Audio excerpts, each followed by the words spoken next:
예, 반갑습니다, 여러분. 오늘 선생님이 소개시켜 말씀을 드릴 건 2020, 그러니까 지금 고등학교 3학년 입시죠. 고등학교 3학년 입시를 말씀을 드리면서 2학년, 1학년 학생이 여기 있기 때문에 그러면 내년과 후년에는 어떻게 달라질까라는 식으로 강의를 진행하도록 하겠습니다. 자, 오늘의 강의는 대입 기본 계획이 어떻게 이루어져 있고 전형 일정은 어떻게 되어 있으며 수능 시험은 어떻게 되어 있고 마지막으로 현재 우리가 대입을 준비해야 되는데 어떻게 준비하는 것이 효율적일까, 이런 식으로 강의를 진행하도록 하겠습니다. 먼저 기본 계획이죠.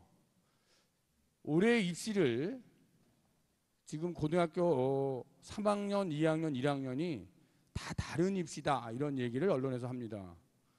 지금 고등학교 3, 2, 1이 같은 학교에 있지만 3년간 입시가 다 다른 입시가 올해인 거죠. 올해. 그렇죠? 작년 고3하고 작년 고2까지는 입시가 같은 입시였던 거죠. 근데 올해 고3, 고2, 고1은 입시가 달라지는 입시를 하고 있다라고 하는 것입니다. 무엇이 달라지냐면 가장 크게 달라지는 건 수능 시험이 달라지는 거죠. 수능 시험이라고 하는 것이 가장 크게 달라진다 이렇게 생각을 하시면 됩니다. 그래서 졸업하신 지금 대학교 1학년 학생들은 수능에서 영어 절대평가 두 번째 해였거든요. 그래서 그 학생들은 영어가 절대평가로 되면서 시험 문제가 어려워진다고 했는데 어떻게 어려워질까라고 하는 게 졸업한 현재 대학교 1학년 학생들이고요. 처음 그 전에 지금 대학교 2학년 학생들은 영어 절대평가 첫 번째 해였는데 그때는 굉장히 쉽게 나왔죠. 영어가 쉽게 나왔고 작년에는 어려워졌고, 그럼 올해 고3은 또 그게 문제인 거죠. 그게 문제인 거죠. 영어가 어떻게 나올까라고 하는 거죠. 6월 모평을 보면 여러분이 감을 잡을 수 있을 텐데요. 작년보다는 좀 쉬워지는 그런 수능이 되지 않을까 이렇게 예측을 합니다. 그래서 작년에 1등급이 5.3%이 정도 됐었죠. 올해는 한 8% 정도 되지 않을까 이런 생각이 되니까 고3 학생 여러분들은 6월 모평을 보면서 영어의 감을 좀 잡으셔야 된다 이런 말씀을 해드리고 싶고요. 고등학교 2학년 학생들 여기 상당히 많은 학생들이 있는데 굉장히 지금 힘든 그러한 위치인 거죠.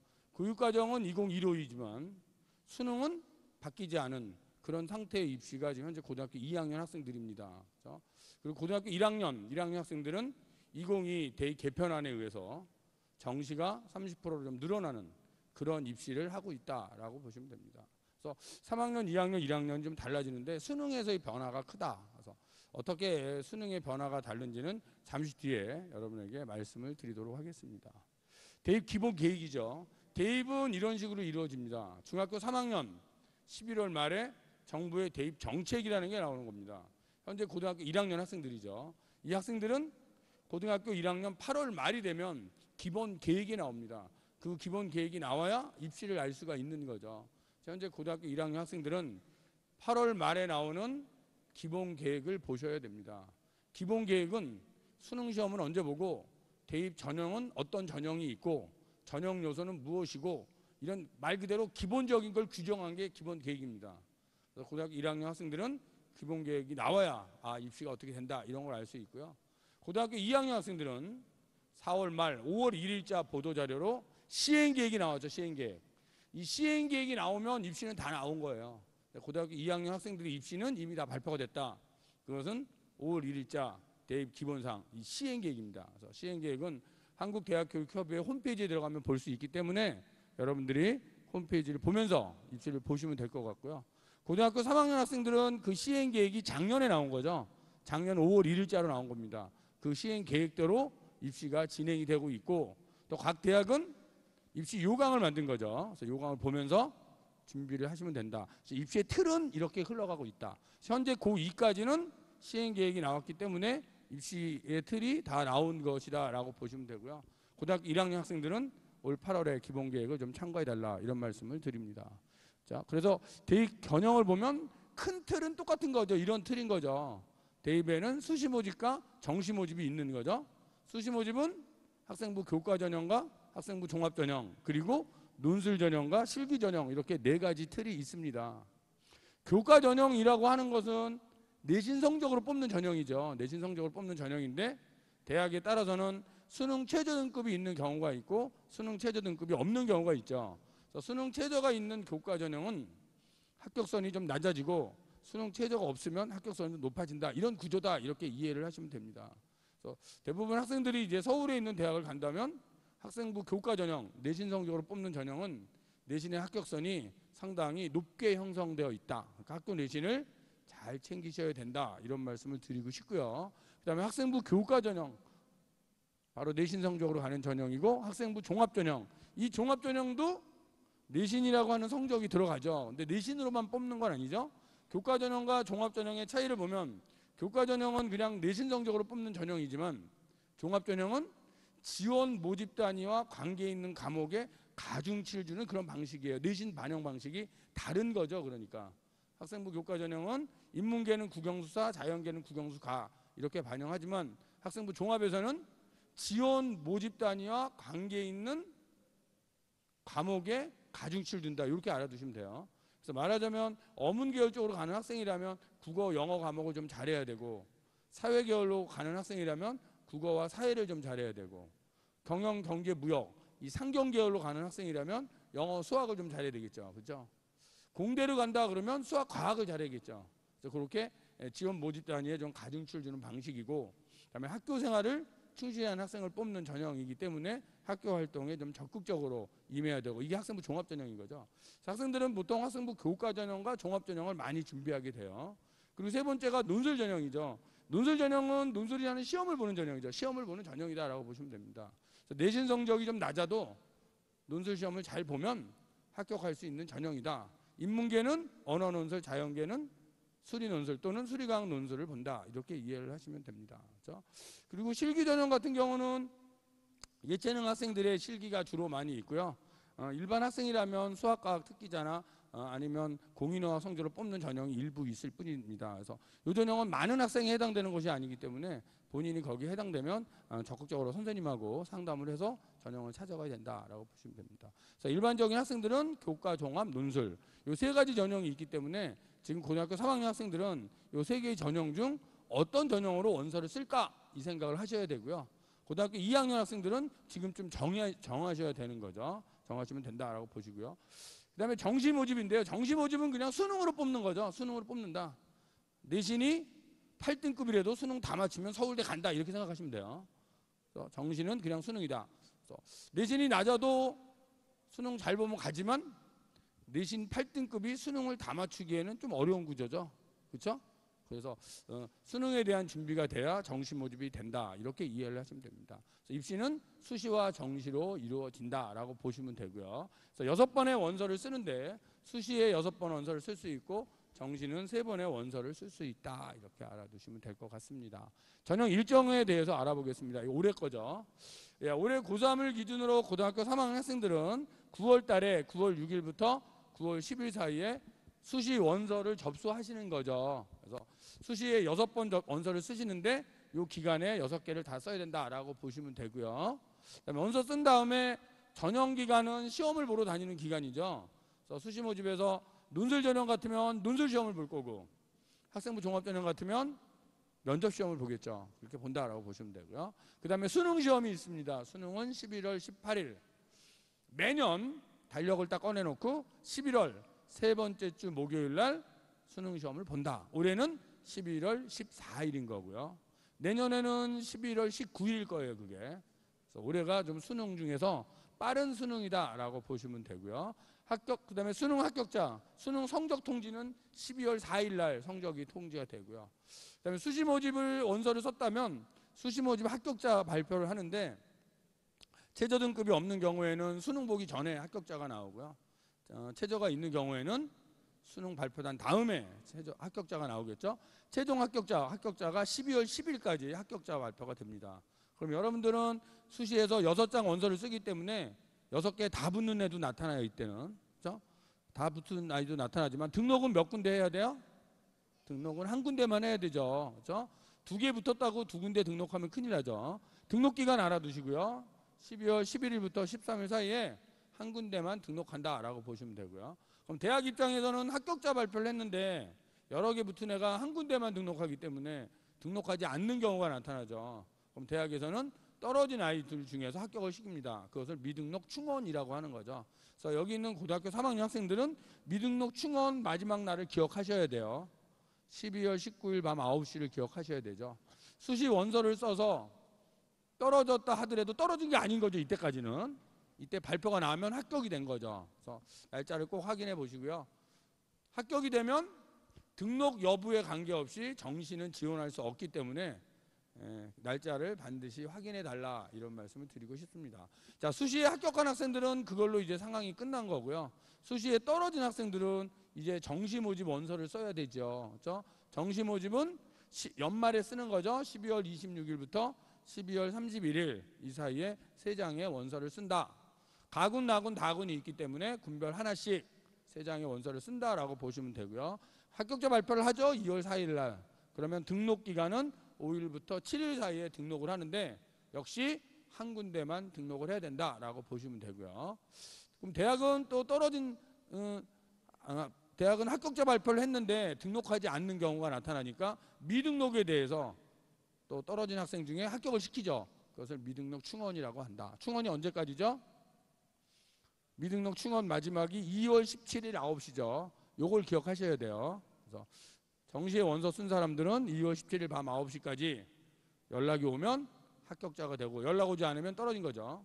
그러면 수시 모집도 떨어졌는데 정시 모집도 떨어지고 2월 17일 밤 9시까지 아무 연락이 없어. 그럼 떨어진 거잖아요. 다 떨어졌어. 그럼 어떻게 해야 되죠? 재수해야 되죠. 울어요? 울지 말고요. 자, 떨어졌다면, 자, 수시 떨어지고 정시 떨어졌어요. 세 번째, 추가 모집이 있는 거죠. 추가 모집을 기억하셔야 됩니다. 추가 모집 언제? 2월 20일이에요. 추가 모집은. 선생님이 왜 추가 모집을 이야기하냐면 2월 20일이면 학생들이 고등학교를 졸업한 뒤잖아요. 그죠? 선생님이 학생이 떨어졌다는 사실을 알고 전화를 해줘요. 추가 모집 원서를 쓰라고. 근데 졸업한 뒤에 연락들이 잘 안 돼요. 연락들이. 특히 남학생들은 전화를 잘 안 받아요. 졸업하고 나면. 그래서 이 날짜를 기억하셔야 돼요. 그러니까 수시 모집에 합격한 학생은 더 이상 기억할 필요가 없고요. 또 정시에 합격하고 등록하면 기회가 없습니다. 하지만 떨어진 아이들은 추가 모집에 원서를 쓸 수 있다. 올해는 내년 2월 20일이죠. 27일 사이에 추가 모집이 이루어진다라고 보시면 되고요.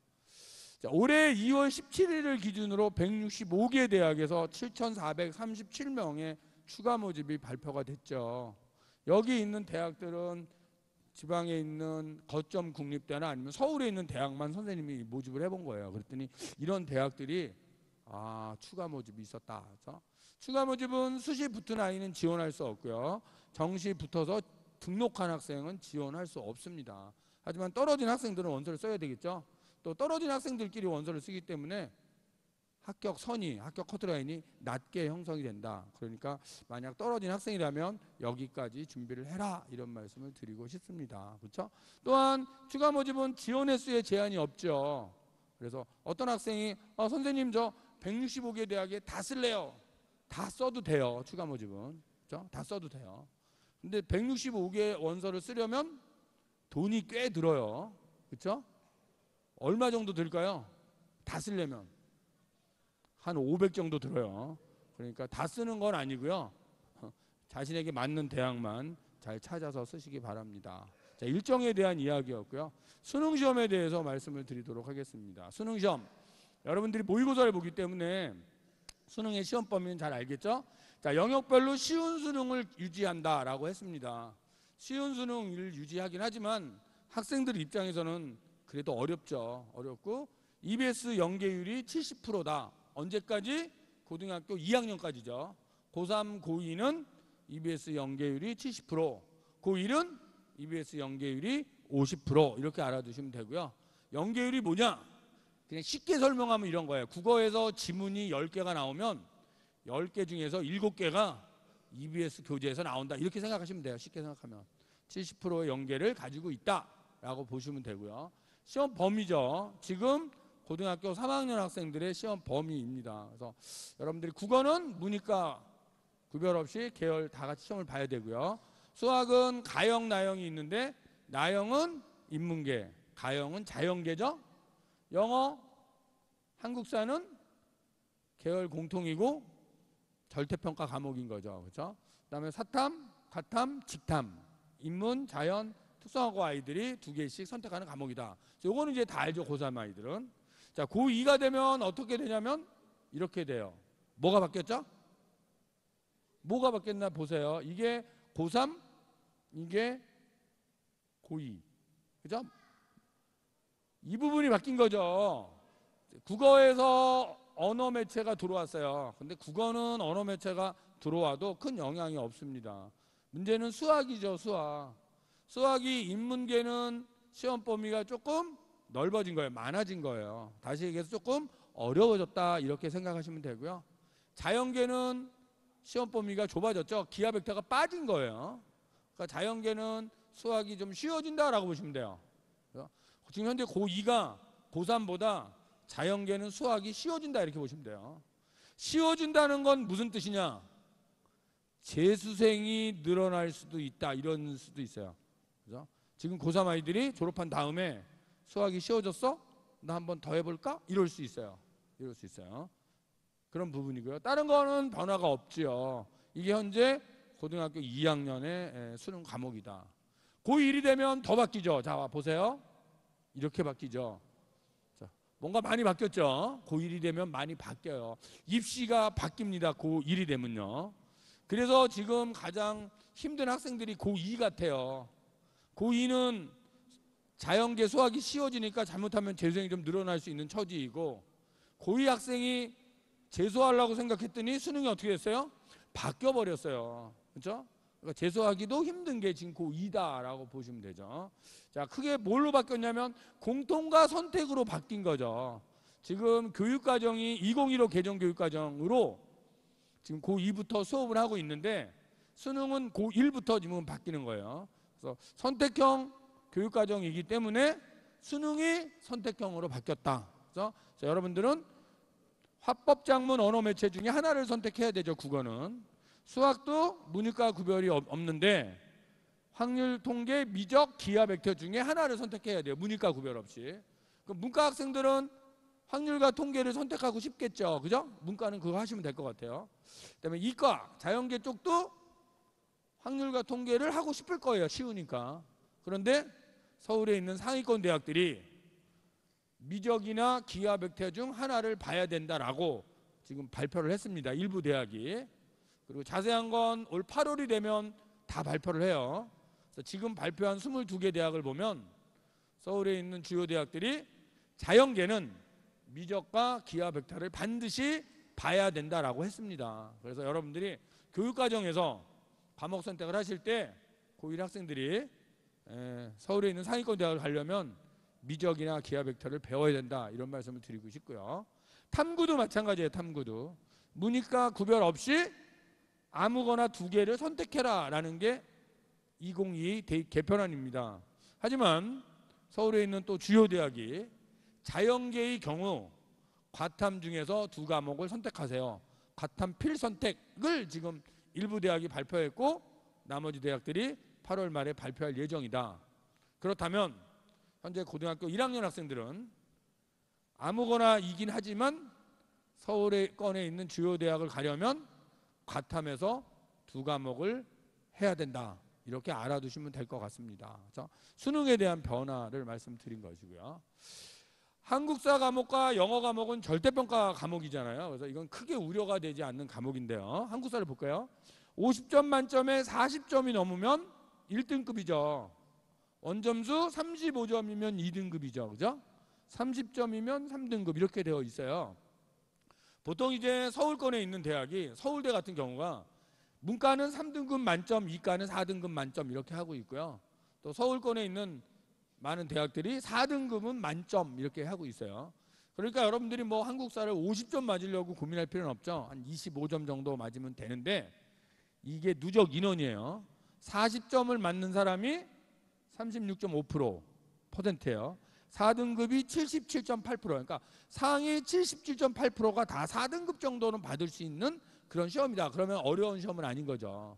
그죠? 한국사는 그런 시험이야. 근데 모의고사를 봤는데 10점 맞았어. 얘는 공부 좀 해야 되죠. 그죠?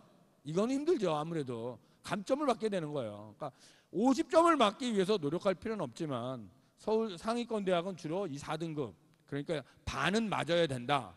이렇게 보시면 되고요. 그 다음에 영어가 절대평가잖아요. 영어. 영어 절대평가죠. 영어를 잠깐 볼게요. 올해 졸업한 지금 대학교 1학년 학생들이죠. 영어를 보면 90점, 원점수 90점이 1등급인데 작년에 5.3%였던 거예요. 물론 다른 과목은 1등급이 4%니까 5.3%면 그거보다는 많았는데 재작년에 1등급이 거의 10%였단 말이에요. 1등급이. 그렇죠? 그리고 2등급이 19.6이 한 20% 됐잖아요. 재작년에 30%였단 말이에요. 28% 정도 됐었어요. 그러니까 작년 수능은 재작년에 비해서 어려웠다라는 거죠. 어려웠다. 그래서 수능이 쉬우면 물수능, 어려우면 불수능 그런 얘기를 하잖아요. 그러니까 작년에는 이렇게 어려웠기 때문에 화산 불수능이다 이런 말을 했어요. 작년에. 그렇죠? 올해는 이거보다는 쉬워지겠죠. 그래서 이제 3학년 학생들은 다음 달에 있을 6월 모평을 보면서 감을 잡으셔야 돼요. 정시 모집에서는 등급만 나오니까 원점수 기준 등급을 가지고 가산점을 주는 시기잖아요. 그래서 이 절대평가 과목은 몇 등급이냐는 대단히 중요하죠. 대단히 중요하고 등급 경계선에 있는 학생이라면 좀 노력을 많이 해야 되겠죠. 그래서 올해는 작년보다는 쉬워지는 영어다. 그러나 이제 학생들 입장에서는 또 어렵게 받아들이는 과목이기 때문에 자신의 실력을 좀 테스트해 보면서 끝까지 하셔야 된다 이런 말씀을 드리고 싶고요. 영어까지였고요. 그다음에 탐구 과목은 선택 과목이잖아요. 이제 여기서부터는 이 선택 과목들은 어떤 과목을 선택하냐가 대단히 중요합니다. 여러분들이. 그렇죠? 수능이라는 시험은 나 혼자 잘한다고 점수가 나오는 과목은 아니에요. 내가 속해 있는 집단이 어떤 집단이냐에 따라서 달라지는 거죠. 학생들의 선택 과목을 보면 생활과 윤리가 16만 3천 제일 많이 선택을 하는 것 같고요. 사회문화가 14만 9천, 한국지리 6만 7천. 이 세 과목을 많이 선택하더라.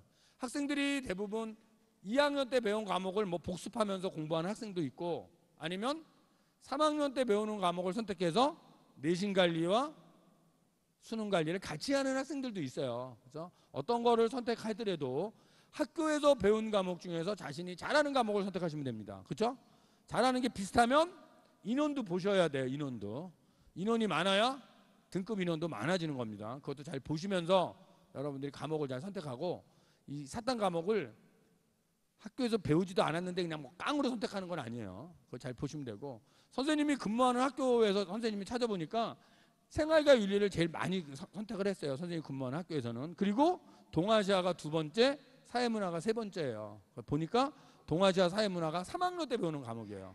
학생들이 3학년 때 배우는 과목을 내신 관리하면서 수능도 해야지 해서 선택을 한 것 같아요. 그렇게 하시면 돼요. 근데 선생님 학교를 잘 관찰해 보니까 작년에 딱 한 명이 경제를 선택을 했어요. 경제를. 딱 한 명이. 근데 선생님이 근무하는 학교에서는 경제를 안 가르쳐요. 경제를 안 가르치는데 학생 혼자서 딱 선택을 한 거예요. 그럼 뭐죠? 그거는 그 학생이 혼자 공부한 거죠. 그래서 혼자 공부해서 경제를 선택한 것입니다. 그래서 궁금했어요. 이 아이가 몇 등급을 받았을까? 궁금하지 않으세요? 혼자 한 거니까. 그죠? 그래서 찾아봤더니 그 학생이 8등급을 받은 거예요. 그죠? 그럼 학교에서 배우지도 않는 걸 자기 혼자 공부해서 8등급을 받은 거예요. 그죠? 왜 그랬을까? 궁금하지 않아요? 왜 그랬을까? 그죠? 근데 우리가 세상을 살다 보면 이해할 수 없는 일이 많이 생깁니다. 그죠? 그런 일인 거죠. 그래서 여기서 이제 선생님이 여러분한테 해주고 싶은 말은 수능은 그냥 무슨 뭐 깡으로 선택하는 게 아니다 이건 거죠. 그러니까 수능이라고 하는 건 학교에서 배운 과목 중에서 자기가 잘할 수 있는 과목을 선택하는 거지 아무 생각 없이 선택하면 안 된다. 이 점을 꼭 알아두셔야 돼요. 그다음에 자연계죠. 자연계는 물화생지 완과목 중에서 학생들이 두 과목을 선택을 합니다. 지금 가장 많이 선택하는 과목은 지구과학이죠. 16만 4천. 생명과학 15만 천. 이 두 과목을 많이 선택을 합니다. 학생들이. 그런데 남학생 중에는 또 화학을 선택하는 학생들도 있어요. 8만 7천. 또 기계, 로봇, 물리학과 가는 애들은 물리 선택하죠. 5만 8천. 괜찮아요. 그래서 완과목 중에서 두 과목 선택하시면 되고요. 특별히 서울대를 가야 된다 그러면 투 과목 중에서 하나는 선택을 하셔야 돼요. 서울대를 간다 그러면. 근데 서울대를 안 간다 그러면 사실은 선택할 필요가 없어요. 그죠? 어떤 학생이 선생님 저 물리투가 너무 재밌어요. 그래서 물리투를 하고 싶어요. 이 말을 뒤집으면 선생님 저는 서울대 가는 아이한테 등을 대주고 싶어요. 이게 똑같은 얘기예요. 자신이 물투를 잘하면 선택하셔도 돼요. 잘하시면. 근데 잘하지도 못하는데 그냥 한번 해볼래요. 이거는 안 되는 거예요. 이건 안 된다. 그 점을 잘 알아두시면 되겠고요. 그 다음에 제외국어 한문이죠. 이거는 고1부터는 절대평가가 되기 때문에 고1 학생은 상관이 없고요. 고2나 고3 학생들 중에 문과 학생들은 시험을 보면 잘 나오면 써먹을 수 있는 과목이에요. 응시 인원을 보면 독일어 1100명, 프랑스어 1200명, 스페인어 1300명, 주로 외고 아이들이라고 생각하시면 돼요. 그다음에 중국어 3800, 일본어 6000. 이 두 과목은 일반고에서 많이 선택을 하지요. 그런데 궁금한 건 아랍어잖아요.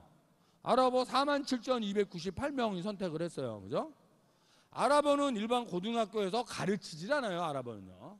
아랍어를 가르치는 학교는 전국에 있는 외고 3개예요. 외고 3개. 그러면 배운 애는 200명도 안 되는 거예요. 그런데 47,298명이 선택을 했어요. 왜 배우지도 않은 아랍어를 이들은 선택했을까? 왜 선택했을 것 같아요? 그렇죠?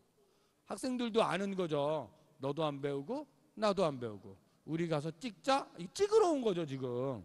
그렇죠? 찍는 시험이에요. 이게 수능에서의 가장 문제점입니다. 사실은요. 그래서 고1은 이제 절대평가가 되니까 뭐 이럴 일이 없는데 고2, 3은 이 문제가 생겨요. 여기서.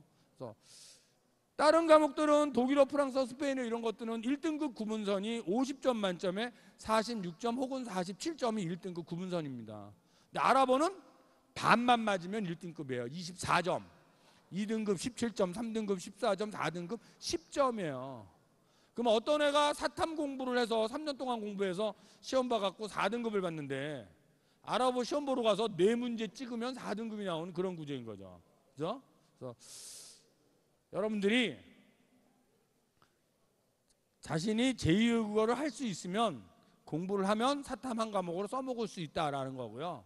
혼자서 하기 어려우면 EBS에 이 제2외국어 강좌가 잘 나와 있으니까 EBS를 통해서 한 2달쯤 공부하시면 등급을 받을 수도 있다. 그럼 제2외국어 과목이 잘 나오면 어디에 써먹느냐? 이런 대학에 써먹는 거죠. 이런 대학들이 제2외국어를 사탐 한 과목으로 대체해주는 대학들이에요. 그러니까 제2외국어 시험을 봐서 잘 나오면 써먹고 사탐 하나 버리면 돼요. 못 나오면 그냥 버리면 돼요. 이게 고2까지인 거죠. 고2까지. 그래서 고등학교 학생들 중에 잘 나오면 준비해도 된다. 이런 말씀을 드리고 싶고요. 수능 시험 응시자 수죠. 올해 응시자가 재학생 39만 9천, 40만 명 정도 돼요. 졸업생 13만 명 해서 53만 명이 수능 시험을 봤습니다. 올해 졸업한 대학교 1학년 학생들이죠. 고등학교 올라와서 모의고사를 보잖아요. 모의고사를 보는데 지금 3월, 4월 모의고사는 재학생끼리 본 거예요. 6월 모의고사가 되면 졸업생이 6만 6천이 들어옵니다. 9월에 7만 6천, 실제 수능은 13만 명이 들어오는 거예요. 그래서 여러분들이 6월 모의고사를 보면 등급이 하나씩 떨어져요. 왜냐하면 재수생 6만 명 때문에 그런 거예요. 근데 6월 모의고사를 보고 그 성적을 기준으로 수시원서를 쓰잖아요, 지금. 근데 수능은 13만 명이 보는 거예요. 그러면 6월 모의고사 대비 숨어있는 6만이 나타난다라고 생각을 하시면 돼요. 이 6만 명 중에서 한 3만 정도 공부 잘하는 애가 나타나요. 아, 실제 수능은 좀 떨어질 수도 있다. 이걸 감안하시면서 공부를 하셔야 된다. 이런 말씀을 드리고 싶은 거고요. 자, 그러면 이제 지원 전략을 짜봅시다. 어떻게 지원해야 될까요? 일단 모집 인원을 보면 올해를 기준으로 수시 모집 77.3%죠. 작년보다 조금 늘었어요. 그죠? 학생부 종합전형 24.5%, 8만 5천 명. 상당히 많이 뽑고 있죠. 그래서 학생 입장에서 보면, 특히 재학생 입장에서 보면 수시 모집 인원이 많은 거예요, 지금. 많아서 수시에 대한 준비를 우리가 해야겠다라는 생각이 드는 거고요. 그런데 여러분들이 내신 성적보다 모의고사 성적이 더 잘 나오는 학생이라면 그러면 수능 준비 열심히 하셔갖고 정시 모집에 도전하시는 게 맞는 것 같고요. 내신 성적이 모의고사 성적보다 더 좋은 학생이라면 수시를 열심히 공부해서 수시에 도전하는 게 맞는 그런 학생인 거죠. 그래서 수시에서 이제 합격선을 잡아야 되는데 합격선을 잡을 때에는 모의고사 성적을 기준으로 합격선을 잡는 거예요. 모의고사 성적, 6월 모평 성적을 기준으로 정시에 갈 수 있는 대학의 선을 잡으셔야 돼요. 선을 잡고 수시에서는 정시에 갈 수 있는 대학보다 살짝 높은데 2개, 그거보다 조금 높은데 2개, 조금 높은데 2개, 이렇게 6장을 계단식으로 6개의 원서를 써야 된다라고 알아두시면 됩니다. 그래서 6월 모평 기준 정시에 갈 수 있는 대학을 정확하게 진단하는 게 중요한 거죠. 그렇죠? 학교 선생님하고 상담을 하셔서 정시 가능 대학을 잘 찾아보시고 거기에 맞게끔 수시 원서를 쓰시기 바랍니다. 어떤 전형을 써야 될까요? 이 전형 찾기를 해야 되잖아요. 지금 여기 고등학교 2학년 학생들, 2학년 학생들은 이 전형 찾기가 지금 끝나야 돼요. 고3은 이미 끝났으니까 끝난 대로 준비하시면 되고요. 고등학교 1학년 학생은 지금 찾을 수가 없어요. 1학년 학생들은 내신 관리와 모의고사와 학교 활동을 열심히 하면서 1학년 말쯤 되면 어떤 전형이 맞을까 해서 전형 찾기를 해보시기 바랍니다. 자, 교과 전형 내신 성적이죠. 내신 성적이 좋고 또 수능 최저를 맞출 수 있는지 여부를 판단하는 거죠, 학생들이. 그래서 내신이 아주 좋은 학생들, 서울권에 있는 대학이면 거의 1점대 2등급 초 이렇게 보시면 되고요. 그것이 교과 전형이다. 논술 전형, 이거는 논술이라는 시험을 보는 전형이기 때문에 기출 문제를 통해서 논술 시험을 본 다음에 자신이 논술 실력이 되는지 안 되는지 체크하시면 되고요. 적성평가 전형은 지금 고2까지만 있는 전형이죠. 이것도 모의 적성이나 기출 문제를 통해서 연습하시면 됩니다. 학생부 종합 전형, 이 전형은 학교 생활을 충실히 한 학생을 뽑는 전형이잖아요. 그래서 지금 할 수 있는 일은 소문내라요, 소문내라. 교과 전형이나 논술 전형은 소문낼 필요가 없어요. 그냥 혼자 하면 돼요. 교과 전형은 내신 공부니까 자기 혼자 내신 공부하시면 되고, 논술도 혼자 하시면 돼요. 누가 논술 하자 그러면 야, 그거 많이 뽑지도 않은데 뭐하러 해? 그리고 혼자 하시면 돼요. EBS 잘 나와 있어요. EBS 들으면서 하시면 돼요. 근데 종합 전형은 그런 전형이 아니에요. 소문내라죠. 나를 알려라야. 내가 어느 학과 가는지를 알려라. 고3 학생들도 지금 알리셔야 돼요. 누구한테? 우리 반 수업 들어오는 모든 선생님한테 알리셔야 돼요. 어떤 학생이 생물학과 가는 학생이라면 생물학과 간다는 사실을 알려야 돼요. 중국어학과 가면 중국어학과 간다는 사실을 알려야 돼. 그래야 선생님이, 중국어 선생님이 알았어. 얘가 중국어학과 갈래야. 그러면 교과 세특을 쓸 때 그런 내용을 써주는 거예요. 중국어에 관심이 많고 중국어 역량이 뛰어나며 이런 걸 써주는 거죠. 그렇죠? 다른 선생님도 알아야 돼. 국어 선생님도 알아야 돼. 국어 선생님이 알았으면 국어 선생님도 교과 세특을 쓸 때 그런 내용을 써주는 거죠. 중국 문학에 관심이 많고 뭐 이렇게 써주는 거예요. 음악 선생님이 알았어. 음악 선생님 써주는 거예요. 노래를 시켰더니 중국 노래를 부르고 뭐 이렇게 써주는 거예요. 그렇죠? 그래서 그 아이의 생활기록부에는 중국이라는 글자가 여기저기 등장하게끔 만드는 거죠. 전공적합성이죠. 그렇죠? 그래서 학생부 종합전형은 나의 전형을 알려라. 누구한테? 선생님한테 알려라. 이렇게 생각을 하시면 될 것 같아요. 자, 주요 대학의 모집 인원을 보면 올해 같은 경우에 전국적으로는 교과 전형이 많지요. 학생부 종합전형 24.5, 교과가 42.4, 전국에 있는 대학이.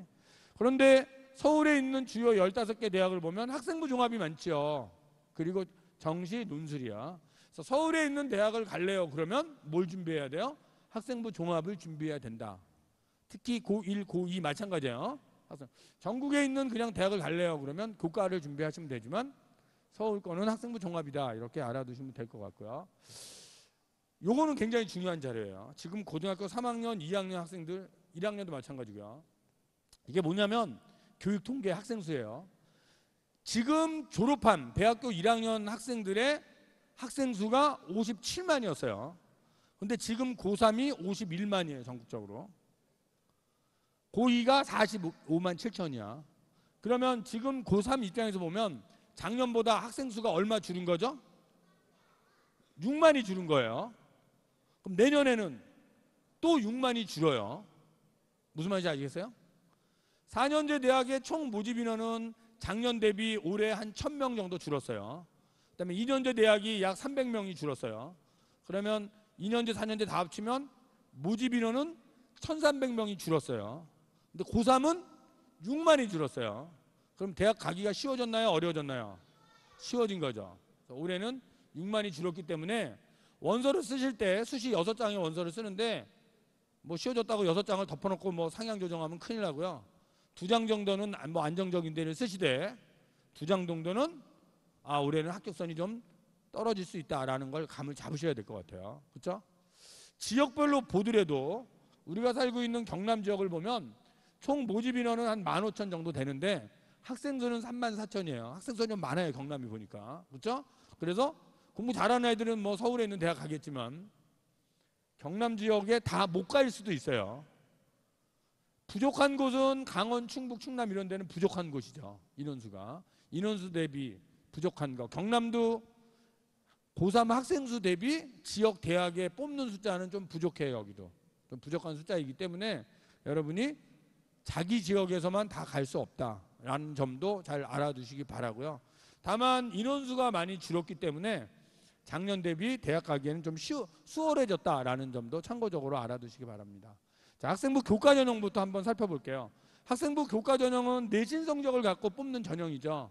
그런데 대학마다 반영 과목과 반영 비율이 다른 거죠. 비율이 다르기 때문에 자신이 지원하려고 하는 대학이 어떤 반영 비율로 어떻게 뽑는지를 여러분이 살펴보셔야 되고, 직접 찾아보기 어려우면 학교 담임 선생님이 갖고 있는 프로그램을 보셔야 돼요. 프로그램을 보면 그것이 나와 있다. 자, 이런 대학들이죠. 수능 최저가 있는 대학이에요. 있는 대학. 그래서 교과 전형으로 갈 때 최저가 있는 대학은 당연히 최저를 맞추셔야 되죠. 보셔야 되고, 또 최저가 없는 대학이에요. 최저 없는 대학은 내신만 갖고 뽑는 거죠. 내신만 갖고 뽑는 대학들이 이런 대학, 특히 올해 한국외대가 내신만 갖고 뽑습니다. 그래서 내신만 갖고 뽑으면 합격선이 조금 올라갈 수 있죠. 그러니까 올라갈 수 있다는 점을 좀 감안을 하셔야 되고, 그래서 교과 전형은 성적의 반영 방법이나 수능 최저 여부를 잘 찾아보면서 준비를 하셔야 되고요. 그 다음에 종합전형 85,000명, 굉장히 많죠. 학생부 종합전형은 학교 생활을 충실히 한 학생을 뽑는다. 학교 생활에 충실한지 안 한지 뭐 갖고 한다? 생활기록부를 갖고 하는 거죠. 자, 생활기록부를 갖고 판단을 하는데, 생활기록부 중에서 가장 중요한 부분은 어떤 부분일까? 학생이 학교에서 가장 많이 하는 활동일 거예요. 그럼 학생이 학교에서 가장 많이 하는 활동은 뭐죠? 학교 오면 여러분 뭘 가장 많이 해요? 수업을 많이 해야죠. 그렇죠? 그래서 가장 중요한 건 수업 시간이죠. 수업 시간이 중요하다라고 보시면 돼요. 수업 시간에 선생님이 발표도 시키고 뭐 과제도 내주고 토론도 시키고 그러면 그런 걸 적극적으로 참여하셔야 된다는 말씀을 드리고 싶고요. 학생부 종합전형은 수능 최저가 없는데 이런 대학들은 수능 최저가 있는 거죠. 이런 대학들은. 그리고 지방에 있는 거점 국립대학들이 수능 최저가 있어요. 사실은 수능 최저가 있기 때문에 경남에는 경상대학이 거점 국립대학이죠. 그래서 거점 국립대는 수능 최저가 있으니까 최저를 일단 맞추셔야 돼요. 최저 맞추면서 준비하시면 되고요. 그런 대학을 빼고는 일반적으로는 수능 최저가 없죠. 1단계는 서류인데 서류에서 가장 중요한 건 학생부죠. 학교생활기록부가 가장 중요하고, 그 다음에 면접을 통해서 확인하는 그런 전형이 학생부 종합전형이다라고 보시면 되고요. 어떤 학생을 뽑는다? 학교생활에 충실한 학생을 뽑는다. 그래서 학교생활을 적극적으로 참여해야 되고, 특히 수업 시간에 적극적으로 참여해야 된다는 점을 잘 알아두시기 바라고요.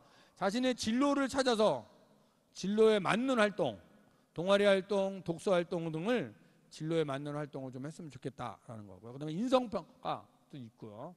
입학사정관이 어떤 학생을 뽑고 싶냐면, 일단은 대학은 학문을 하는 곳이기 때문에 교과 성적도 봅니다. 근데 어떤 성적을 보냐면 지원하려는 학과와 관계 있는 성적을 보는 거예요. 그 학생이 국문과, 영문과, 뭐 중국어과 이런 걸 가는 학생이라면 국어나 영어나 제2외국어 과목을 보고 싶은 거예요. 대학이. 그렇겠죠? 학생이 공대를 가는 학생이라면 수학이나 과학 과목을 보고 싶은 거예요. 그래서 그런 과목을 보고, 수능은 보지 않는데 최저가 있는 대학은 수능을 보겠죠. 그렇죠? 그래서 진로 관련된 관심, 또 교내 활동, 어떤 활동에 어떻게 참여했지, 이런 것들을 생활기록부를 가지고 판단하는 그런 전형이 학생부 종합전형이다. 그래서 중요한 건 기초 학업 역량이야. 학생부 종합전형에서 가장 좋은 학생은 성적이 상위권에 있으면서 활동 많이 한 학생이겠죠. 그죠? 가장 좋은 학생이고, 또 성적이 1학년, 2학년, 3학년으로 갈수록 향상된 학생이 좋은 학생이겠죠. 그죠? 그런 학생이고, 1, 2, 3학년으로 갈수록 성적이 떨어지는 학생은 좋은 학생일까요? 별로 뽑고 싶지 않은 학생이겠죠. 또 성적은 낮은데 활동만 막 하는 애 있어요. 대학이 가장 싫어하는 학생이에요. 그렇죠? 그러니까 학교 공부를 하면서 활동을 해야 된다는 걸 말씀드리고 싶고요. 그 다음에 네 번째가 인성인데요. 인성은 뭘까? 대학이 얘가 착한 애인지 나쁜 애인지를 보는 건 아니죠. 여기서 보는 인성은 학교 생활 속에서 길러진 역량으로서의 인성을 평가하는 것이다. 어떤 학생이 학급 반장이라면 학급 반장으로서 학급을 위해 무엇을 했지? 이런 걸 보는 거예요. 동아리의 장이라면 동아리 장으로서 동아리 부원들을 위하여 무엇을 했지? 이런 걸 보는 거예요. 그것이 인성이다. 그래서 학교 생활을 하면서 자기가 그 반에 무슨 교과부장이야. 그러면 교과부장으로서 그 교과에 대하여 아이가 공부할 수 있도록 도와준다든지 이런 게 인성인 거죠. 그렇죠? 인성인 거고, 행사 뒤에 청소를 한다든지 뒷정리를 한다든지 그런 게 인성인 거죠. 그래서 그런 것을 대학은 생활기록부를 통해서 판단하고 있다. 그렇죠? 대학은 어떤 애를 뽑고 싶냐면 대학 들어와서 공부 잘 할 것 같은 애를 뽑고 싶어 한다라고 보시면 돼요. 그래서 이제 선생님이 찾아봤더니 어문 계열은 글로벌 역량, 의사소통 역량 이런 걸 보고 싶은 거예요. 대학은 과목으로 보면 국어, 영어 잘하는 애를 뽑고 싶은 거예요. 활동으로 보면 백일장이나 이런 독서 활동 잘하는 애 뽑고 싶은 거예요. 그죠? 사회 계열은 국어나 사회 잘하는 애, 또 협동심이나 배려 나눔 많이 하는 애. 그죠? 상경 계열은 리더십, 도정 정신, 과목은 수학, 영어 잘하는 애. 이공대, 공대로 간다면 수학, 과학 잘하는 애, 실험 보고서, 탐구 보고서 잘 쓰는 애, 이런 애 뽑고 싶은 거예요. 그래서 여러분들이 학교 생활을 통해서 이러한 역량을 키워야 합격할 수 있다 라는 점을 말씀드리고 싶고요. 동아리도 중요하잖아요. 어떤 동아리 할 것이냐. 그렇죠? 그래서 보통 어문 계열이면 도서부나 뭐 영자신문부, 사회과학 계열이면 방송, 봉사 이런 거예요. 그런데 이런 동아리를 했다고 합격되는 건 아니에요. 생물학과 가는 애가 생물 동아리 했으면 합격, 안 했으면 불합격, 이건 아닌 거죠. 생물 동아리를 통하여 무엇을 했나를 보는 거죠. 무엇을 했나, 무엇을 했고 이 아이의 어떤 학업 역량이 어디까지 갔지, 이런 걸 보는 거죠. 그래서 여러분들이 동아리 활동을 통해서 자신의 학업 역량도 좀 키우시고 또 배려 나눔, 협력 이런 것, 이런 정신, 리더십 이런 걸 키워야 합격할 수 있다, 이런 말씀을 드리고 싶고요. 학생부 종합전형은 내신 성적을 반영을 할 때 내신 성적을 아예 이렇게 정량적으로 반영하는 대학들이 있어요. 이런 대학들이죠. 이것을 우리는 교과형이다 이야기하고요. 대부분의 대학은 1단계 서류, 2단계 면접이죠. 서류와 면접. 보통 1단계 3배수 서류, 2단계 면접으로 간다. 그래서 면접은 확인 면접. 그래서 면접의 준비는 자기가 작성한 생활기록부를 잘 보는 것이 중요하다 보시면 되고요. 또 대학에 따라서는 서류만 보는 대학이 있어요. 이런 대학들은 서류만 보는 거죠. 서류만 보는 대학은 면접 보지 않는 거예요. 그냥 생활기록부만 가지고 판단하는 거죠. 그래서 학생부 종합전형은 교과를 정량적으로 반영하는 대학, 서류만 보는 대학이 있고 많은 대학들이 1단계 서류, 2단계 면접을 보고 있다, 이렇게 알아두시면 될 것 같고요.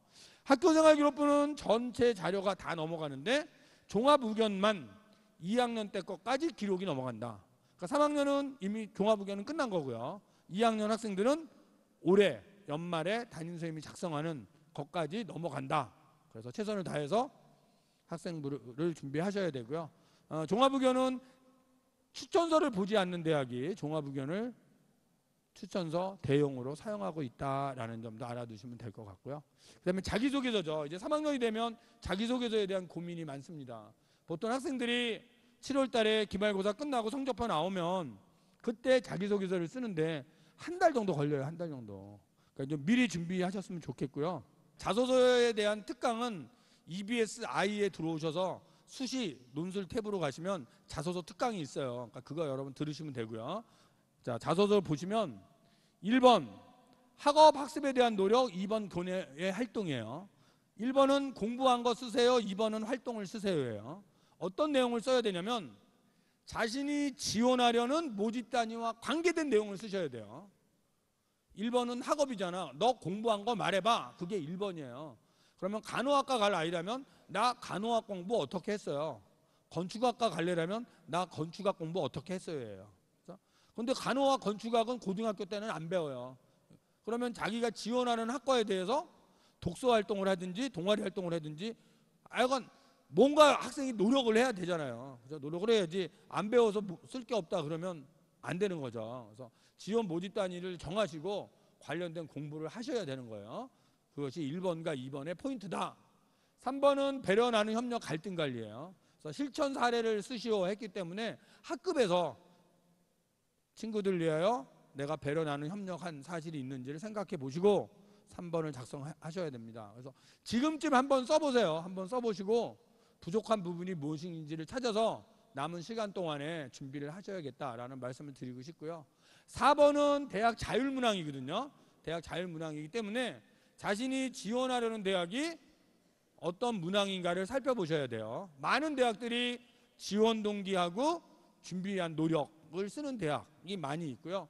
또 지원 동기와 학업계획, 진로계획 쓰는 대학이 있고요. 그러니까 잘 보시면서 준비를 하셔야 된다라는 말씀을 드리고 싶고요. 그래서 자기소개서를 쓰기 위해서는 생활기록부를 띄셔야 돼요. 생활기록부를 띄우셔가지고 자신의 생활기록부 인적사항부터 쭉 분석을 하시는 거예요. 예를 들면 이렇게 하시는 거예요. 1번이 학업, 2번이 전공, 3번이 인성이잖아요. 그러니까 생활기록부에서 학업에 관련된 내용에 동그라미를 치고 또 전공에 관련된 내용 자기가 한 거에 동그라미 치고 인성 관련한 거 뭐 아까 반장을 했다든지 팀장을 했다든지 그 다음에 이것을 펼쳐놓는 거예요. 그러면 학업 관련한 수상 창체 교과학습 발달사항 또 전공 관련한 창체 수상 독과학습 발달사항 이렇게 펼쳐놓은 다음에 이걸 소재로 작성을 하시면 된다. 다만 자기소개서는 유사도 검사가 있기 때문에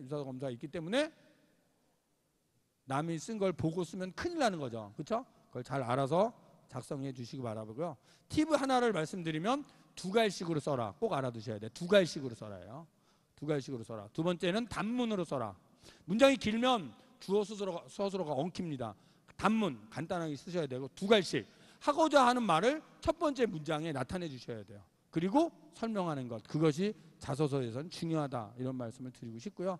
공인어학 성적 쓰면 안 되죠. 수학과학 외국어 수상실적도 쓰면 안 되는 거죠. 그래서 이 부분 여러분들이 알아두시면 될 것 같고요. 자, 학생부 종합전형의 팁은 이런 거죠. 자신이 활동한 내용과 맞는 학과를 써라요. 어떤 학생이 경영경제 활동을 3년 동안 했는데 대학교 원서 쓰려고 하니까 경영학과가 너무 높아. 선생님 경영학과 높은데 저 심리학과 쓰면 안 돼요? 심리학과 쓰면 떨어지는 거예요. 왜냐하면 심리학 관련 활동을 한 게 아니잖아요. 경영경제 관련 활동을 했기 때문에 경영경제 관련한 학과를 써야 그나마 조금이라도 합격선이 있는 거예요. 그렇죠? 워낙 자신이 없으면 대학을 바꿔야지 학과를 바꾸면 안 됩니다. 학생부 종합전형은. 그렇게 알아주시면 될 것 같고요. 그 다음에 논술전형이죠. 논술전형은 작년보다 인원이 좀 줄었다라는 말씀을 드리고 싶고요. 서울에 있는 대학 20개 대학, 경기, 인천 9개 대학이 논술전형이라는 시험을 본다.